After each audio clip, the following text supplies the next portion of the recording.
Chapter 1 at the Amtrak station security checkpoint. The officer pointed at the temperature-controlled container in my arms. What's inside? I was about to pull out the Red Cross authorization papers when my husband, Jason, stepped in with a grin. A bomb. What else? Everything froze. Within seconds, armed officers forced me to the ground. Inside the container was a human heart. Fresh from surgery, my father-in-law's only chance to live. We had 4 hours to get it to the state hospital. Jason thought it was funny. Chapter 2 alarms blared. Bomb protocol activated. It's an organ. I shouted. A donor heart. Jason laughed. She's got spray in her pocket. To watch out. She might attack you. The officers tightened their grip. I stopped struggling. My documents are in my pocket. Check them. Minutes later, the truth came out. The cuffs were removed, but time had already been lost. Chapter 3 we ran for the platform. 1 minute left. I was about to board when Jason suddenly dropped to the ground. Floor slippery. I can't get up. The door's shut. The train left. He had dragged me off it. The last direct route was gone. I stood there and slapped him. Said nothing. Chapter 4 we switched to driving. Halfway there, the container alarm went off. Temperature rising. For C. 6C gate C. I looked down. The power cable had been unplugged. Jason was charging his phone, playing a game, just borrowing it. Relax. I kept driving. Chapter 5 highway checkpoint. I begged for a police escort.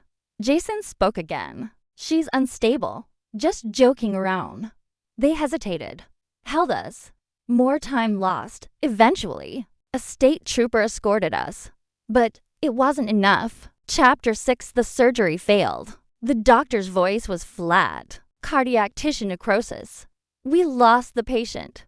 Jason smirked. Her dad died. The doctor snapped. It was your father.